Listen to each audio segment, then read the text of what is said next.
So last Thursday, Tripwire did an AMA where they answered a bunch of questions about Killing Floor 2 and gave us some details about what we can expect for 2019. Hey guys, it's Chris with B&B Gaming. Welcome back, and I hope you're doing amazing today.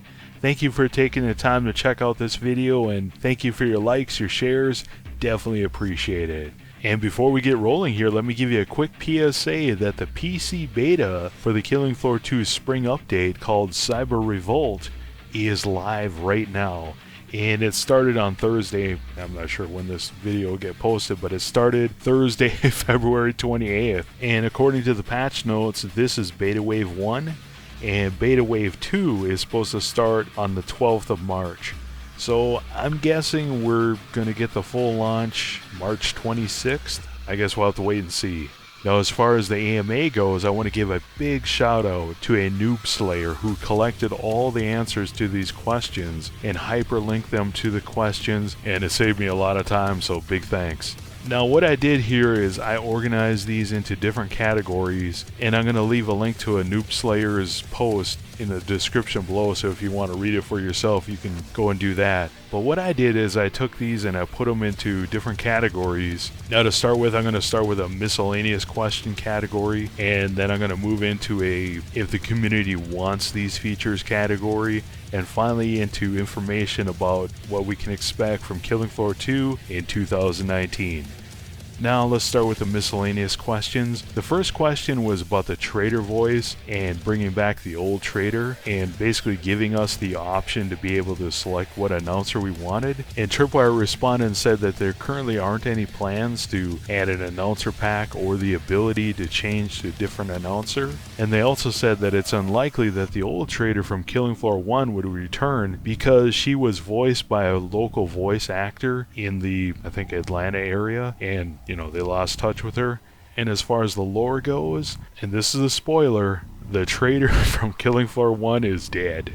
Now next, someone asked about the gore system and if they're going to improve the gore system back to the early access days. Evidently in the early access build there was a lot more gore and it was a lot more detailed, and they scaled that back. Anyways, Tripwire responded and said that the gore system improvements are not happening, basically because it affects performance, and that's why they dialed them back in the first place. However, they have ideas for future games based on lessons learned and new tech since Killing Floor 2 was created. Now, I believe Killing Floor 2 came out in 2012, and that's like 7 years ago. That's like forever in technology, so I'm sure they could do amazing things with the new tech.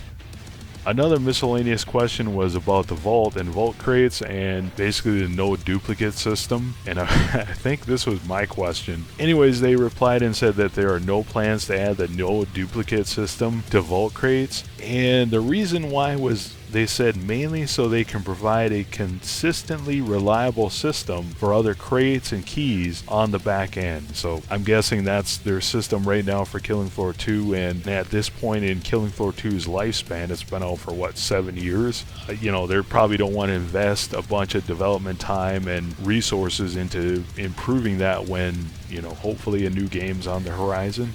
Another miscellaneous question is about adding new voice lines to the characters, so to like Foster, etc. And Tripwire responded and said that's almost impossible to do because the game's in different languages, so they'd have to bring back all the voice actors and the voice actors for the different languages, so it'd be really expensive for them to do that. Another miscellaneous question was about bringing Killing Floor 1 maps into Killing Floor 2, and Tripwire responded and said there's no current plans to reintroduce Killing Floor 1 maps into Killing Floor 2. Another miscellaneous question was about crossplay, and I'm assuming between Xbox and PlayStation 4 and even PC. Tripwire responded and said that there won't be any crossplay between systems due to extensive back-end work that they'd need to do. Also, Killing Floor 2 wasn't really designed for it, and along with that there would be balancing issues. Another miscellaneous question was about adding a cosmetic preview system. Tripwire's response was that they're not going to be doing a preview system because it would take a lot of work to overhaul the menu system. Another question someone raised was about trading on console. Tripwire responded and said that trading isn't going to be happening on PlayStation or Xbox, basically because neither one of the consoles support it like Steam does. And the final miscellaneous question is about difficulty. Are they going to add a new one? And they said they're not. And the reason why is because the vast majority of players don't finish Hell on Earth. And if that situation changes, they'll just adjust Hell on Earth. Now these next two questions I'm going to call possible features because Tripwire basically said that if we really wanted them and let them know that we wanted them, they would consider doing them. The first one is the ability or option to disable mechanics, and I'm assuming this is for PC servers. And what they mean by this is the ability to disable the upgrade system and or stand your ground. And Tripwire responded and said currently there aren't any plans to add this option. However, they said if it's something the community really wants, to let them know. And the next possible feature was about a soundtrack update. Now Tripwire's response to this was that a soundtrack update was planned but never finished, and Yoshiro said that he may bring it up again. So I'm assuming if this is something we would really like, they would be open to looking at it. I think what I'll do is I'll put a poll for each one of these features in my community section on YouTube here, and you guys can go ahead and cast your vote, and hopefully we can get a vote on each one of these features, and maybe 1,000 each, and give Tripwire kind of an idea of, how much we want these features. Now to the good stuff, the stuff that affects us for, Killing Floor 2019. The first question was about what their current plans are, and they said their plans for Killing Floor 2 2019 are less content and more quality of life improvements. And they gave us more information about this as far as they're using the State of the Game survey, that huge survey we did, and they're using that to tune certain perks and certain skills for future updates. In addition, they said that we can expect 4 updates this year just like normal, and that all 4 events are going to be themed. Now as far as new features to Killing Floor 2 in 2019, they revealed that they're working on expanding the objective systems in a big way later this year.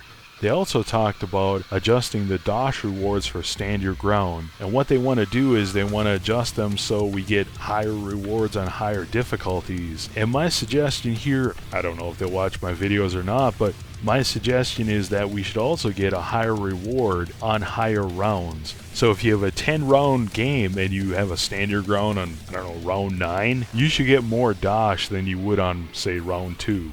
Now next they gave details about the bosses. First, they're going to be looking at improving the Abomination boss fight, and they're going to be releasing a survey later to gauge what kind of adjustments and also to gather ideas from the community what we'd like to see with the Abomination.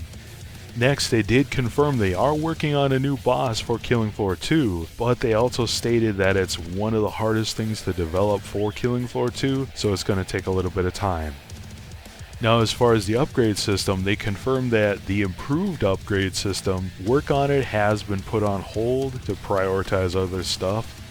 That sucks because I was really looking forward to that. And I'll give you my comments and kind of my take on what's going on with Killing Floor 2 and how Tripwire works later on in the video after I give you all the information. Now as far as an attachment system in the upgrade system, I think this was my question because I know a lot of people in the comments have mentioned this, like, man, I'd like to be able to add a bigger clip to my gun, or add like a laser sight or something like that, and they said they have no plans to add an attachment system, basically because it would take a major overhaul on their end and they would actually have to remodel all the weapons in the game. Now as far as perks go, the first question was about are they working on a new perk for Killing Floor 2, and they said they don't have any plans for new perks. Another question was about are they going to rework Survivalist and kind of overhaul them to a Scientist or Engineer perk, like with turrets or something. And they said they're going to stick with their original goal and intent for Survivalist. And they said that the goal for Survivalist was to allow players to use any weapon and be comparable to other perks in the game. Now they freely admit that vision, they haven't met it yet, and that's why they're really taking a look at Survivalist and looking at improving him. Another question was about weapon suggestions and adding new weapons, and Tripwire said that all the weapons for 2019 are already planned out, but they said feel free to continue to suggest weapons that you'd like to see added. Another question was about lore and adding, and I'm assuming maybe a campaign for Killing Floor 2. Tripwire basically said that their goal is to add more lore into Killing Floor 2, but it's going to be through maps and voiceovers like, I'm assuming, Santa's Workshop. But they did say that they really have a push right now to add more lore into future updates. Another question was about Dar and his compatibility with cosmetics. Tripwire said that Dar won't receive any more Dar-specific cosmetics and that they're going to be adding more and more compatibility updates for him, so he's going to be able to use more and more cosmetics over time. And finally, the last question was about weeklies. Are they going to be adding new weeklies in 2019? And Tripwire said they currently don't have any plans to add any new weeklies this year, but they do have weekly idea concepts that they hope to add in the future. So what do you guys think? Let me know in the comments below. I know for me, when I read through these questions initially, I was looking at it like, are we coming to the end of Killing Floor? It seems like they're kind of scaling things back here. And in a way they are, but I believe in a good way.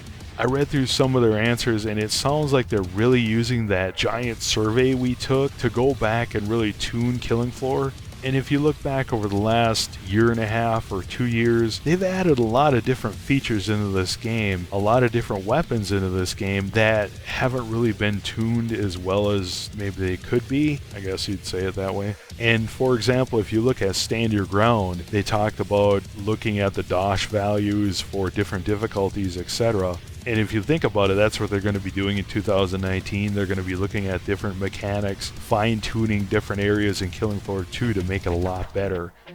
If you're looking to stay up to date on the latest Killing Floor 2 news, make sure you hit that subscribe button. Until next time, this is Chris. Have an awesome one.